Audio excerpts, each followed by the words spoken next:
Salim de Flecha Antigua, ya será la quinta vez, hace parte del canal. Y este video también sé que va a estar en el canal de Salim, así que abrazo para toda tu audiencia, Salim, bienvenidísimo. Mi hermano, muy bien. Bueno, una vez más, gracias por invitarme a tu canal, que bueno, aquí me siento como en casa, ¿no? También. Y bueno, un placer estar aquí, sobre todo conversando, ¿no? Estos temas tan interesantes que, como tú lo decías, aunque hay muchos puntos que no coincidimos, eso no nos impide conversar y compartir, que eso es lo que más nos hace crecer al final, aprender de todos. Así que nada, gracias y un abrazo a todos los que estén viendo este programa. Vamos a comenzar preguntando esto. ¿Cuál es la diferencia entre religioso y espiritual? ¿Un hombre religioso o un hombre espiritual? ¿Cuál es la diferencia? Bien, una pregunta muy interesante. Bueno, cuando se habla de espiritualidad, realmente todos somos seres espirituales. El espíritu es la esencia humana. Entonces, todos estamos dentro de eso. Y ya cuando nos referimos a alguien religioso, el que es religioso es igual espiritual al que no está en una religión o incluso al que es ateo. Es espiritual también, porque la esencia que nos mantiene vivos es el espíritu. Entonces, lo que diferencia o digamos que lo que podría mostrarnos a alguien que está dentro de lo que se conoce como alguien religioso es aquel que tiene las prácticas de las organizaciones o religiones que están establecidas en el mundo. Ese es alguien religioso, ¿no? Que está dentro de una religión y ejercita las prácticas, creencias y costumbres que se tienen allí, pero esa persona también es espiritual y también está buscando. Lo que pasa es que la forma de búsqueda es distinta. Es decir, el hecho de que existimos y tenemos un espíritu, el espíritu por naturaleza busca aprender. La búsqueda es inherente a lo que es un ser espiritual. Solo que de acuerdo al impulso que tengamos en nuestro espíritu, algunos buscarán en las religiones, otros buscarán en la ciencia, otros buscarán en filosofías, otros buscarán en el satanismo, otros, bueno, buscarán en otras cosas y de esa forma cada uno va viviendo su esencia espiritual. Pero todos somos espirituales. Solo lo que varía es nuestro impulso de búsqueda, dónde vamos a buscar, pero lo somos todos. Básicamente, para mí, yo entiendo que sería de esa forma. Me gustaría también saber a la persona de Jesús. ¿Es una persona nacida de un milagro virginal o ustedes creen que eso hace parte de un concepto narrado por los evangelios, pero que no está respaldado en la historia? Bueno, sabemos que en torno a la figura de Jesús hay tantas cosas que se dicen, tantas creencias, tantas supuestas pruebas de que, bueno, Jesús fue esto, fue aquello. Y es muy difícil en los conceptos del mundo, pues, establecer una idea clara sobre Jesús. Obviamente la forma más correcta de entenderlo, pues, es intentando en lo mejor posible buscar y acceder a toda la información que haya sobre su vida, la información que se conoce y la que no se conoce. Jesús, como yo lo entiendo, Jesús fue un ser humano, un hombre físico que estuvo por aquí en el planeta Tierra, pero su origen no era terrestre. Ahora, cuando se habla del tema de que nació de una virgen, un nacimiento pues que fuera de lo común, bueno, según lo que relatan la historia oficial y algunos textos apócrifos, obviamente eso sucedió. La forma en que fue concebido Jesús no la comprendemos porque es algo que en esta humanidad no ocurre. Ahora, si entendemos que esto sucedió en un núcleo familiar de integrantes que no eran terrestres, entonces ahí ya se puede comprender cómo ciertas ciencias espirituales se aplicaron en todo lo que era la vida de Jesús. Por eso podía orar milagros y muchas otras cosas. Pero el nacimiento de Jesús se dice que fue una luz que se fue condensando en el vientre de María, una mujer virgen que no se tuvo que acostar con un hombre de la tierra para quedar embarazada. Y esa luz se condensa y dice, no recuerdo el nombre del texto que lo dice, creo que es el apócrifo de María, me parece, o el apócrifo de Salomé, alguno de esos. Dice que esa luz se fue condensando hasta que apareció el niño. Entonces, o salió el niño del vientre. La partera no lo podía creer e incluso se dice que ella toca esa luz o el vientre de María y se quemó por la luz que se estaba condensando ahí, la energía. Entonces, estamos ante un hombre que no era de aquí, estuvo un tiempo, fue crucificado y logró resucitar, que eso fue lo más impresionante que dejó como legado Jesús, ¿no? Lo que es la resurrección. Entonces, lo que llama la atención es que fue una resurrección consciente, es decir, él antes de que muriera ya sabía que iba a resucitar y lo decía. Porque casos de resurrección, es decir, de personas que mueren y al tiempo regresan a la vida, han ocurrido, pero no después de 3 días. Hay personas que mueren y duran minutos o 1 hora, 2 horas muertos y luego vuelven a la vida y son casos reales, pero el de Jesús es fuera de lo común. Por lo tanto, Jesús fue un hombre excepcional, un hombre de las estrellas, que tenía una labor importantísima. Y dentro de él habitaba la esencia de lo que es el Cristo, que es, bueno, una de las leyes que crearon el todo. Entonces, es algo que nos cuesta comprender porque vemos al Jesús de las religiones que desde mi punto de vista minimiza muchísimo el potencial y el poderío que ese hombre tenía. Generalmente, algunos religiosos, podemos decir así, no todos, pero algunos religiosos afirman que cuando personas toman la decisión de pensar diferente a como lo dicen las denominaciones, incluso interpretar la Biblia de manera diferente, un poquito personal, es porque tienen problemas morales en su vida. Es decir, quieren vivir para hacer daño o para tener varias mujeres. ¿Creen que esa aseveración es real? O en el caso de ustedes, lo que los motiva no es vivir desordenadamente, sino que lo que los motiva es tener un pensamiento independiente, pero responsable. Bueno, obviamente la afirmación no es real y de hecho muchas de las religiones más famosas a nivel mundial sí nacieron por esa intención de una persona o varias personas de modificar la Biblia de acuerdo a sus intereses para crear una nueva denominación. Por ejemplo, la iglesia anglicana nace porque el reino del cual surgió todo esto, pues, bueno, quería divorciarse, quería tener otras mujeres o quería casarse más bien, y la iglesia no se lo permitía. La iglesia, pues, ortodoxa que estaba en ese momento, la iglesia católica, y él decidió hacer una iglesia aparte con unas nuevas normas y, bueno, comenzó a casarse, a divorciarse, a casarse, a tener varias mujeres. Así nació la iglesia anglicana, tal cual. Por ejemplo, en el tema de los mormones, más o menos con esa supuesta revelación que tuvo Joseph Smith, y bueno, al principio los mormones eran monógamos, adaptaron las enseñanzas del cristianismo a una supuesta revelación del ángel Moroni, pero metiéndole ciertos beneficios para Joseph Smith y los primeros que iniciaron eso, ¿no? Como el tema de la poligamia. Han nacido varias corrientes por eso, ¿no? Porque a algunos no les interesa seguir lo que ya está establecido y crean otras corrientes, y todo eso empezó con Martín Lutero. Pero, ¿qué ocurre aquí, no? Que el hecho de que tú no hagas parte de una denominación religiosa, ni te ajustes a la interpretación ni unas reglas, no necesariamente quiere decir que tú lo haces porque quieres vivir una vida de desorden y decir que eres espiritual. Retomo lo que decía ahorita, la espiritualidad no es algo que se determine porque estés en una denominación religiosa. La espiritualidad es la misma esencia del ser humano. Que tú decidas encaminar tu búsqueda dentro de una denominación religiosa es algo que es respetable, porque ese es el impulso que tienes y esa es la búsqueda que tú deseas seguir. Pero si tú eliges dentro de tu espiritualidad elegir un camino distinto, incluso no necesariamente tiene que estar ligado a la interpretación de la Biblia o cualquier otro texto, simplemente quieres vivir la vida con respeto, respetando la naturaleza, respetándote a tu cuerpo, a los demás, no haciéndole daño a nadie, estás libre de hacerlo, porque la condición de elevación espiritual no la determina las prácticas de unos ritos religiosos o que tú sigas al pie de la letra lo que te dicen en una organización. Sé que dentro de esas organizaciones se tiene la creencia de que así tiene que ser y es respetable, pero el que lo vive desde afuera, el que vive la espiritualidad o su propia esencia, porque decir el que vive la espiritualidad es como no, el que vive la espiritualidad es porque ya entró en algo, no. Desde el momento que existe ya eres espiritual.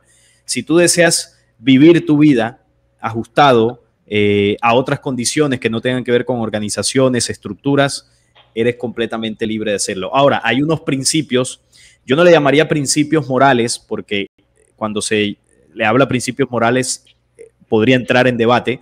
Yo le llamo leyes originales, leyes universales. Es decir, hay unas leyes originales que todas las creaciones deben conocer. Y no solamente deben conocerlas, sino deben aplicarlas. Por ejemplo, por hablar de una ley muy fácil de entender, para que la vida se geste en la dimensión humana, se necesita de la unión de una mujer y un hombre. Eso es una ley universal, que aquí a nivel terrestre se debate, eso es otro cuento. Pero el debate terrestre no cambia el hecho de que es una ley universal. Así se reproducen los soles, las galaxias, los planetas. Entonces, eso es una ley universal. Eso, si yo quiero ser un ser humano que en mi vida intente encaminarme por esa senda del bien, yo debo vivir dentro de esa ley. No con la promiscuidad, porque hay otra ley en la creación que se llama la fidelidad. La naturaleza es fiel, el sol es fiel, el creador es fiel a su creación. Y la fidelidad, en una de sus dimensiones, la debemos vivir con la pareja.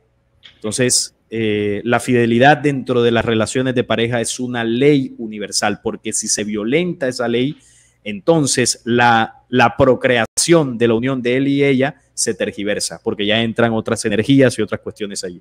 Entonces, cuando el hombre va entendiendo la ley que está en su corazón, porque no está escrita en piedra o en libros, la ley viva del Dios vivo que está en su corazón, ese hombre se encamina por la ley universal y cada paso que dé, cada pensamiento, cada acción estará, digamos, sujeta a esa ley y nunca tendrá que preocuparse porque en algún lugar le digan que si no está en ese lugar se va para el infierno o que si no aplica 10 mandamientos o 30 mandamientos se va a ir para el infierno. ¿Por qué? Porque ya está viviendo dentro de la ley del Dios vivo.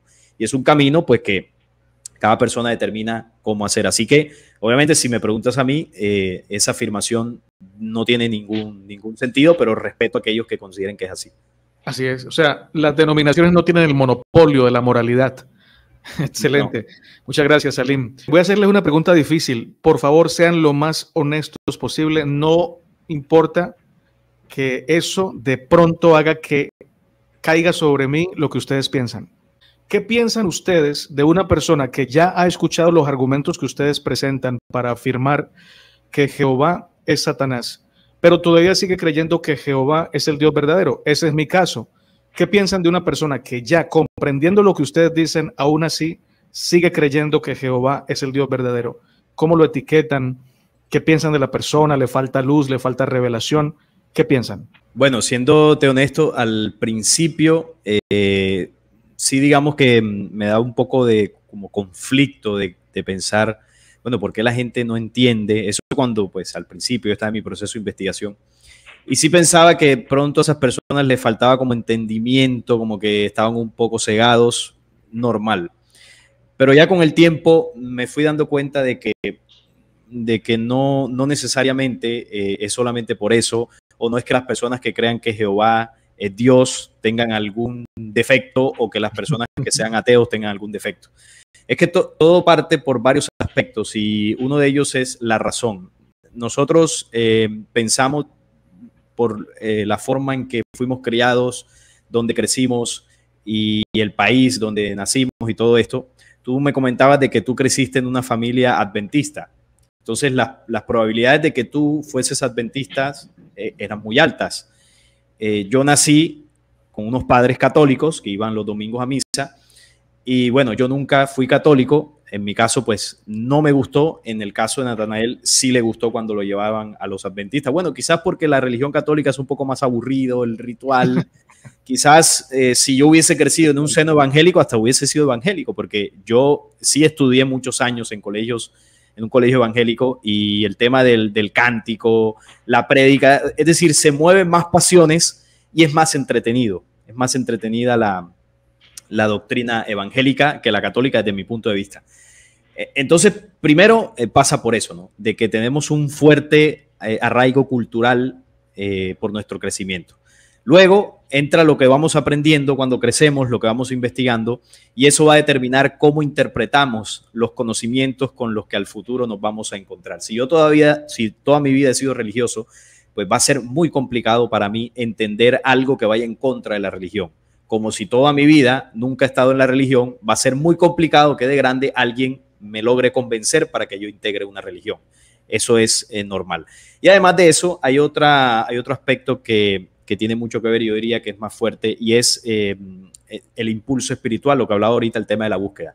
Algunos sentimos mayor impulso por buscar de una forma, otros por buscar de otra. Y en el tema de Dios, la búsqueda de Dios es general, es decir, toda criatura, todo ser humano nace con un impulso natural de buscar el origen. Y ese origen, algunos lo buscan en la ciencia, otros en la religión, otros en las filosofías y algunas corrientes. Eso es algo innato en el ser humano. Ahora, esa búsqueda de Dios va a estar influenciada por el patrón cultural y por el impulso espiritual. ¿Qué es lo que pasa como humanidad? Algo que yo he detectado, y es que esto ya es una visión personal. Me he dado cuenta que nosotros como humanidad no tenemos claro qué es Dios, quién es Dios. No tenemos claro el concepto de lo que es Dios. ¿Y por qué me atrevo a afirmarlo? La prueba está en que existen más de 4.000 religiones oficiales en el mundo y cada una te da una visión distinta de Dios. Entonces, si no hay un concepto, esto por los datos que se ven, si no hay un concepto general de una raza humana para alcanzar la divinidad, quiere decir que estamos perdidos. Es decir, no sabemos cuál es la imagen, cuál es incluso el nombre, ¿no? Porque se le llama de distintas formas, no comprendemos realmente qué es Dios. Y en esa incomprensión de saber qué es Dios es donde vienen las dudas y las confusiones. Entonces, algunos creen que Jehová es Alá, que Jehová es Dios, otros creen que Alá es Dios, otros creen que Buda es Dios. Bueno, hay diversas cuestiones. Y el tema en Occidente, donde estamos nosotros aquí hablando, es que aquí la mayor parte de la gente cree que el Dios del cristianismo, que se le conoce como Jehová, al traducirlo, es el Dios verdadero, que es el mismo del Antiguo Testamento y que supuestamente es el mismo Padre de Jesús. Obviamente la gran mayoría de personas no comprendemos muchos aspectos que sucedieron a lo largo de esa historia. Es decir, para que hoy tengamos un libro llamado Biblia, para que hoy tengamos varias denominaciones cristianas, como todas las que existen, pasaron muchas cosas en el camino. Y esas cosas, a la hora de investigar o a la hora de integrar una religión, las omitimos, ya sea porque nos da pereza, ya sea porque decimos, bueno, esas son cosas de Dios, por algo yo llegué a esta religión porque tenía un propósito para mí, o ya sea porque no encontramos las fuentes para encontrar la información necesaria que nos ayuden a entender por qué existe esa religión y por qué esa religión afirma que un personaje o un ser que se hizo llamar Dios desde el Antiguo Testamento, bueno, creemos que es el Dios verdadero. Hay una confusión y yo sé que las personas que integran las religiones, yo me atrevería a decir que casi todos han sentido alguna vez ese conflicto de decir, bueno, ¿por qué si Dios es amor? ¿Por qué pasó esto? Y la gente va donde el pastor y le pregunta, venga pastor, yo tengo una duda, ¿por qué Dios aquí hace esto tan feo? Y hay una explicación dentro de la hermenéutica, dentro de la teología, y esa explicación lo que busca es aplacar la razón del ser humano, porque la razón es la que duda, la que pregunta. La razón es la que pregunta, oye, ¿qué hora es? ¿Dónde estamos? ¿Qué ciudad es esta? ¿Cómo te llamas? Ese mecanismo de resolver dudas se llama la razón, la que organiza las ideas. Entonces, dentro de la hermenéutica y la teología hay unas respuestas que tienen argumentos con cierto peso, cierta lógica para que la persona quede tranquila. Y como el pastor tiene un aura de iluminado, de contactado de Dios, de superioridad, entonces es muy complicado que algún otro concepto externo o ajeno al pastor pueda convencer a esa persona. Entonces, como vemos, son muchos elementos, son varias cosas que, digamos, hacen difícil que una persona deje de creer que Jehová es Dios, pero también es complicado que una persona que ya ha llegado a una investigación muy profunda para entender que es un falso Dios, deje de pensar eso. Es decir, es igual para ambas vías, porque un religioso puede pensar de una persona que cree que Jehová no es Dios, que tiene un demonio. O sea, es de doble vía, ¿no? O puede pensar que no ha sido tocado por el Espíritu Santo, o puede pensar que esa persona está loca, que Satanás le colocó ideas falsas en su corazón, en su mente.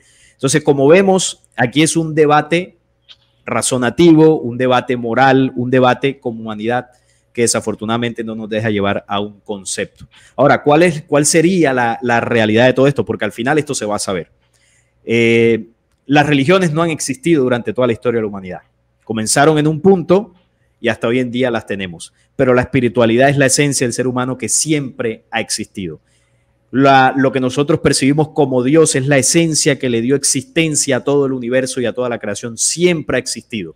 Y en algún momento como humanidad nos vamos a dar cuenta si esa esencia que le llamamos Dios es la que las religiones han predicado, o nos vamos a dar cuenta que no era por ahí. Eso es algo que no va a determinar Salim, no lo va a determinar Natanael. Eso es algo que como humanidad nos vamos a dar cuenta. No por un video que alguien vea en YouTube, no tiene que ver con eso. Esas son otras cosas, actividades humanas que para algunos les sirven, otros no, pero la verdad se va a saber. Y se va a saber no porque exista una nueva religión que diga, no, ahora sí tengo la realidad, o que haya un descubrimiento científico. Se va a saber por avance espiritual de la misma humanidad. Así como antes habían algunos misterios sobre la espiritualidad, sobre la misma ciencia, que ya hoy no lo son, porque hemos avanzado en inteligencia, en espiritualidad, el misterio de Dios se va a resolver. Porque incluso está profetizado, dice Apocalipsis, no recuerdo el capítulo, seguro Natanael se lo sabrá más que yo, dice que el misterio de Dios se revelará. Sí. Entonces la misma profecía nos está diciendo que el tema de Dios es un misterio para nosotros como humanidad y que solo se va a revelar al final de los tiempos. O sea que todo lo que hemos hablado de Dios, llámese religión, llámese ciencia, llámese cualquier filosofía, todo eso son visiones respetables, conceptos que están sujetos a percepciones, pensamientos, razonamientos de personas, de organizaciones o de países, de creencias, pero al final la humanidad terrestre comprenderemos el misterio de Dios. Eso está anunciado que va a suceder. Por eso hoy en día yo, pues, si alguien no lo entiende, no tengo ningún problema, no pasa nada, porque entiendo el proceso. Gracias por eso. Mira que seguramente en este video van a haber comentarios como, no sé por qué Natanael invita a personas que tiran la Biblia por el piso. En realidad yo no veo que ustedes tiren la Biblia por el piso. A mí me gusta escuchar a las personas que no creen como yo. Lo mismo con Salim. Lo escucho y digo, oye, interesantísimo la forma como lo ve. Eso no implica que yo voy a creer como ellos creen, pero puedo encontrar joyas en las argumentaciones que ellos presentan porque no los satanizo. Lo primero que hago es no satanizar al que piensa diferente a mí, aunque obviamente no voy a creer como ellos creen, pero tomo lo bueno y lo que no veo de acuerdo a lo que pienso de Dios, no lo tomo. Ese es de pronto el ejercicio que hago. Sin embargo, hay más solidaridad entre estas personas a las que llaman herejes o blasfemas que entre las personas que son ortodoxas o conservadoras. Yo, por ejemplo, si invito a 2 pastores adventistas, no van a venir a mi canal, no vienen, porque dicen, no, si yo voy a ese canal, van a decir que yo apoyo a Natanael en lo que dice. En cambio, si los invito a ustedes me dicen, claro, vamos para allá, porque no tienen problema del qué dirán. Así que esa es la situación. A mí me gustaría invitar a pastores adventistas, católicos, pentecostales. De hecho, he invitado a católicos, los he tratado bien y los escucho con atención y puedo encontrar joyas en sus argumentaciones. Yo me alimento de todos mis hermanos, aunque piensen diferente a mí. Ahora, voy con los saludos de parte del público para ustedes y algunas preguntas. Dice Luzmila Tarrillo, buenas noches, llego tarde, pero igual aquí estoy. Dice Lobo Solar, el término devas no pertenece al budismo tantrayana, más bien pertenece al sánscrito de la India, no al palitibetano. Creo que Lobo Solar podría ser seguidor de Salim, no sé si lo has visto por tu canal. Él es budista. Bienvenido, Lobo Solar. Dice cambio de proceso, aceptar el 4º mandamiento implica rechazar el feriado semanal dominical y los feriados nacionales. Interesante. Dice, este muchacho Salim está bastante bien. Te saluda Lobo Solar. Dice Emilio Vega, ¿qué opinan sobre el Islam y el gran aumento de nuevos creyentes que está teniendo? La pregunta sobre el Islam y el gran aumento que está teniendo, ¿no? Bueno, el Islam, de hecho, ya es una de las religiones más multitudinarias, ¿no? A nivel mundial. Compite ahí con la Iglesia Católica en millones y millones de creyentes. De hecho, llama la atención porque hay algunas profecías que hablaban precisamente de eso, que el mundo sería tomado, o gran parte del mundo sería tomado por el Islam, ¿no? Por la creencia, por el mundo árabe. Y esto estaría enfocado en un tiempo-espacio que, bueno, las profecías sabemos que llaman el fin de los tiempos.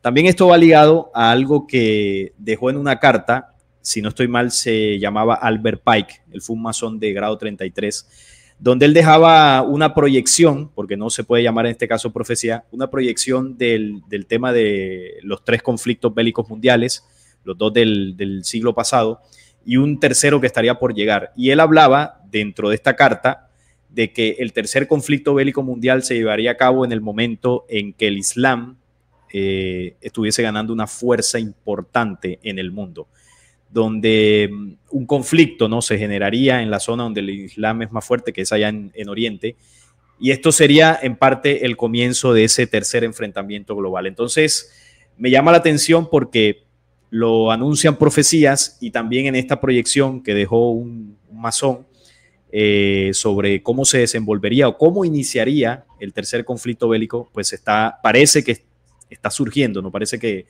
está pasando. Además, porque el tema del Islam debe crecer, porque, bueno, muchas personas no saben, pero dentro del Islam también se espera un Mesías. Se habla mucho, ¿no?, de la segunda venida dentro del cristianismo, se habla mucho del Mesías esperado dentro del pueblo hebreo, pero poco se habla en Occidente del Mesías que están esperando dentro del Islam. Ellos también están esperando y están preparando la venida de ese personaje, y ese personaje será un hombre bastante guerrero, bastante fiero, y se dice que el enfrentamiento final entre Isaac e Ismael, o los descendientes de estos 2 hermanos de hijos de Abraham, sucederá al final del tiempo, ¿no?, cuando aparezca el Mesías hebreo y Al-Mahdi, el 12º imán del mundo árabe, llevarán a sus pueblos a una contienda final. De hecho, Jerusalén y el tercer templo serán destruidos, dice la profecía de Daniel, por el pueblo de un príncipe que ha de venir. Y el príncipe es el 12º imán, porque recordemos que Jehová le dice a Agar que de ella, de su hijo, surgirían 12 príncipes. Bueno, según las creencias dentro del mundo musulmán, pues irían 11. Faltaría que aparezca el 12º, que es un líder espiritual para ellos, y bueno, todo esto se desencadena. Entonces, al parecer, este crecimiento del tema del Islam tendría que ver con el comienzo del cumplimiento de estas profecías. Esta pregunta, haciendo un resumen de lo que piensan, ¿creen que Jesús volverá por segunda vez? Y si la respuesta es sí, ¿creen que vendrá muy pronto? Desde mi punto de vista, Jesús no va a volver. Esto no quiere decir que no habrá segunda venida. Jesús ya vino el hombre, hizo su proceso, fue crucificado, murió, resucitó, estuvo algunos años más con los apóstoles, se dice que unos 11 años más, y se fue del planeta Tierra. Jesús no va a regresar. De hecho, cuando se habla de los símbolos de la segunda venida, son unos símbolos muy diferentes a cómo se produjo la primera venida. La primera venida era más amor, comprensión. Jesús trajo las 2 grandes promesas, que fue la segunda venida y el proceso de resurrección. Pero la segunda venida será sin relación con el pecado. La segunda venida es justicia. La segunda venida tiene unos símbolos diferentes relatados en el libro Apocalipsis, en el libro de Daniel, conocido como el anciano de los días. Es decir, hay una dimensión diferente en lo que es la segunda venida. Las personas en la gran mayoría de religiones están esperando que venga un hombre, que venga Jesús, haga los mismos milagros, haga las mismas cosas, y cuando ese hombre aparezca, van a decir, llegó Jesús, es la segunda venida. Quien va a venir a cumplir ese rol que la gran mayoría de personas está esperando es el anticristo. El anticristo es el que va a hacerse pasar por Jesús o por el Cristo, va a hacer los mismos milagros que hizo Jesús, que están relatados en la Biblia, va a tener un don de la palabra impresionante, y esto no lo digo yo, lo dicen las diversas profecías que hablan sobre ese personaje, pero como mucha gente no conoce el detalle de las profecías que señalan al anticristo, cuando ese personaje se aparezca como Jesús, entonces ahí es donde se entiende lo que dice Apocalipsis, que la gran mayoría de la humanidad se inclinó ante la bestia. ¿Por qué? Porque vamos a pensar que es el Mesías, que es Jesús en su segunda venida. Y ese es el trabajo que vienen haciendo muchas religiones. De hecho, yo lo decía en el último video del tema de los adventistas que publiqué en el canal. Una de las misiones de las organizaciones religiosas, sobre todo las que utilizan el mensaje de Jesús para ganar adeptos, es preparar la venida del Mesías hebreo, que es el anticristo. Entonces, claro, entre más adeptos se ganen en el mundo creyendo o preparando la supuesta segunda venida de Jesús, más adeptos tendrá el anticristo cuando se aparezca. Pero bueno, esto es un tema bastante complejo, que en mi canal lo he tocado varias veces, pero lo que yo puedo decir es que Jesús no va a volver. Y yo lo digo en mi canal y a veces la gente se molesta o se pone triste, porque yo sé que pensar en Jesús da como un sentimentalismo, como que, ay, qué bonito ver a Jesús, nuestro hermano, abrazarlo, que me abrace, que me bese. Ya eso pasó, ya eso fue. Jesús vino, trajo amor, trajo comprensión, hizo todo lo que hizo. La segunda venida no va a tener relación con el pecado. Si usted sigue en el bacanal, pero usted dice, no, yo creo en Jesús, pero usted está en el bacanal, no se espere que venga un Jesús amoroso, porque lo que viene es justicia en el planeta Tierra. Entonces, la otra parte dice, ¿creen que vendrá muy pronto? Bueno, eso sí es complicado. Hay muchas señales proféticas, incluso en Mateo 24, que hablan de varios eventos que se van a suceder en torno al tiempo de la segunda venida. Conflictos bélicos, pandemias, movimientos de la tierra, sobre todo estar muy pendientes de lo que es el movimiento en Jerusalén, el tema del tercer templo, que eso está bastante caliente en los últimos años. Es decir, el panorama global que estamos viviendo actualmente, yo personalmente interpreto que estamos en tiempos definitivos, estamos en tiempos convulsos. Está pronta la aparición del Mesías hebreo, que muchos van a interpretar como segunda venida de Jesús. Pero la segunda venida será el derrame de la justicia luz sobre la tierra.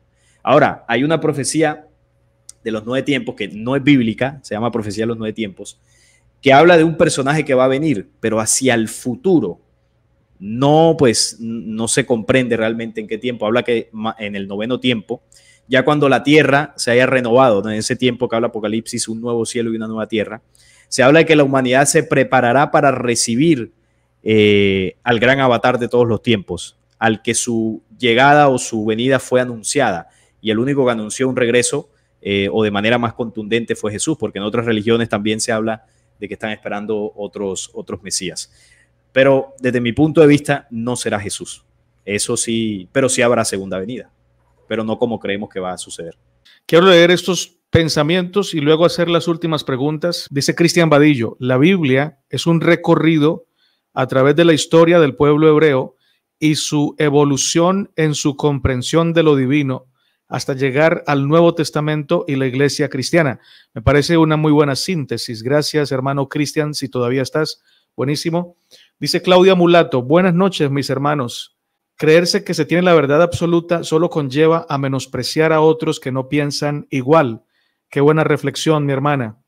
Dice Leo Martínez, bueno, este no quiero leerlo porque no quiero tirarle a nadie, pero gracias, Leo, por tu opinión. Leo de Leo Martínez. Gracias al traductor hebreo Mauro Biglinio, pude conocer al Dios del Antiguo Testamento. Él mismo hizo una pregunta ahora. Dice, si Dios es un espíritu, entonces Jesús está a la derecha de un espíritu. Bueno, yo considero que ver a Dios como un espíritu sería reducir la esencia del creador. Es la fuente de los espíritus. O sea, llamarle un espíritu sería, no sé, desde mi punto de vista, limitarlo. Es como decir, Dios es amor. El amor está contenido dentro de esa primera fuente, pero no se limita a que es el amor como tal. Entonces, yo pues para responder rápidamente, la esencia de lo que es el creador está fuera de nuestra comprensión. Es decir, intentar imaginar de que Jesús está al lado de algo, ya pues cada quien puede imaginárselo, puede percibirlo desde su creencia, pero no es algo pues que podamos comprender. Ahora, cuando decía a la derecha, más allá de mostrarlo como algo literal, ¿no? De que se sienta en una silla literalmente a la derecha, lo que está realmente refiriendo esa enseñanza es que el Cristo es la ley que emana del Padre en los universos. Quien contenga el Cristo está cerca del Padre, más allá de ubicaciones en sillas y estas interpretaciones. Hay una pregunta directa para Salim. Como investigador, ¿cuál crees que es la fórmula o filtro que hay que tener para poder encontrar información fidedigna en un mundo colapsado con sobreinformación? La hace Emilio. Saludos para Emilio. Bueno, la fórmula más adecuada la tenemos precisamente en nuestra propia intuición. Cuando un ser humano logra limpiarse de todas precisamente las cosas que nos atrasan en el mundo, limpiar nuestro pensamiento, nuestro cuerpo, nuestras emociones, cuando comenzamos a lograr un nivel de purificación integral, el sentir se comienza a afinar. Es decir, podemos detectar dónde está la oscuridad más fácilmente. Porque, ¿qué es lo que nos cuesta a nosotros para discernir? Porque estamos enredados en las cosas del mundo, pero nuestro pensamiento y nuestras acciones también pertenecen al mundo.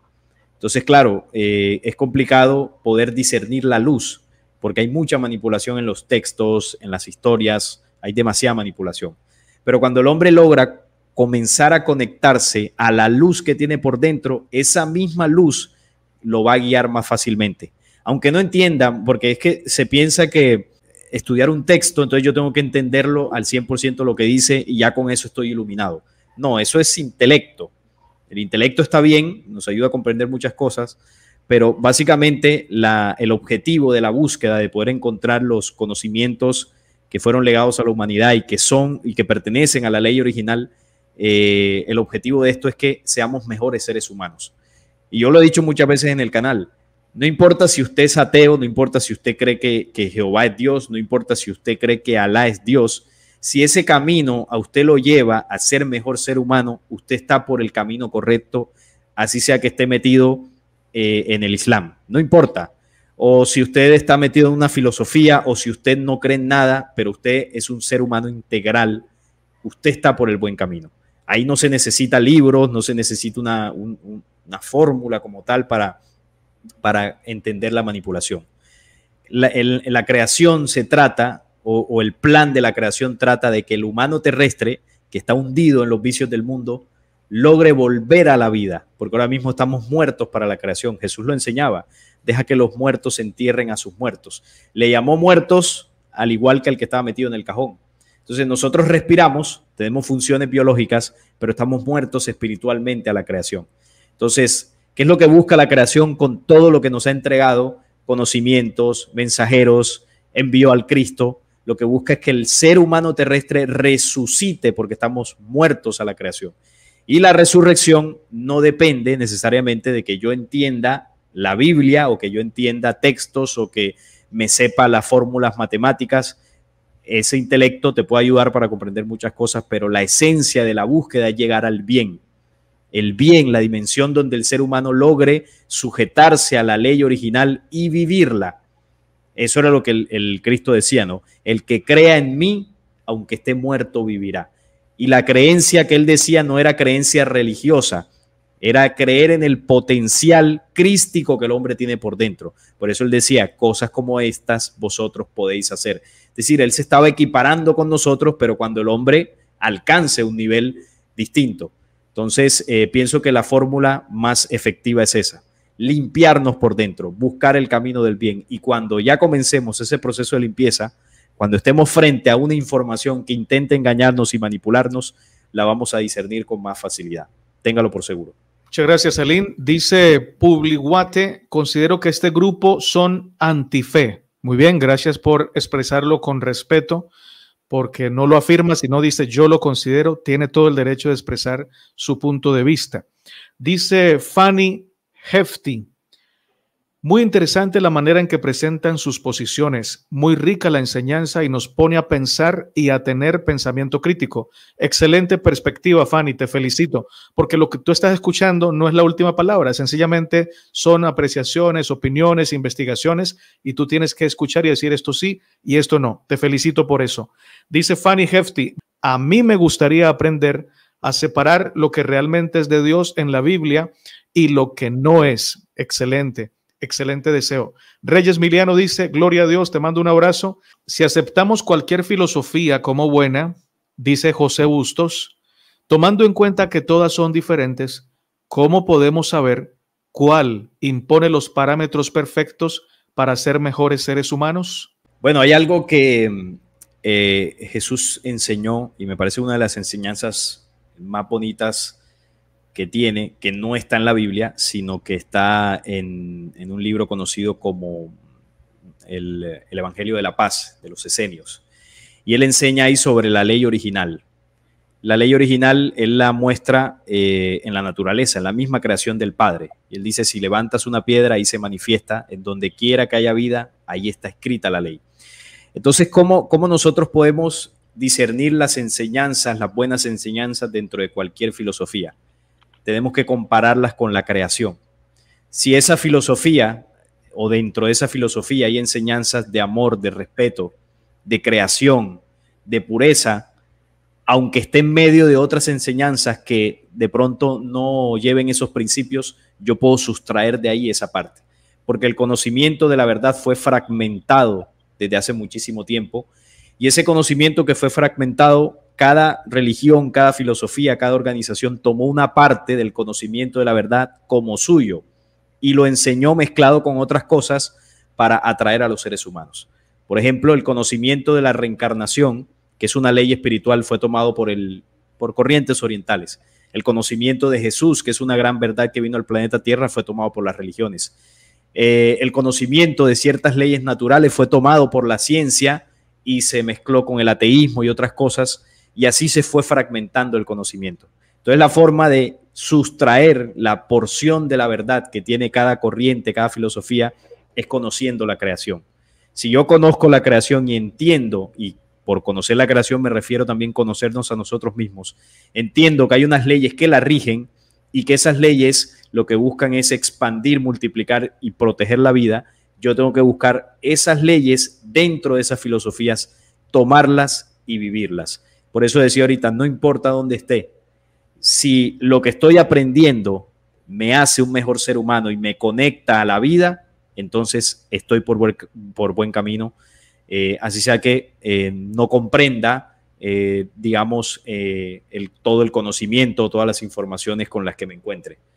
Es eso, ¿no? Poder discernir dónde están las leyes que compaginan con la naturaleza y sustraerlas de cualquier filosofía, de cualquier religión, de cualquier concepto.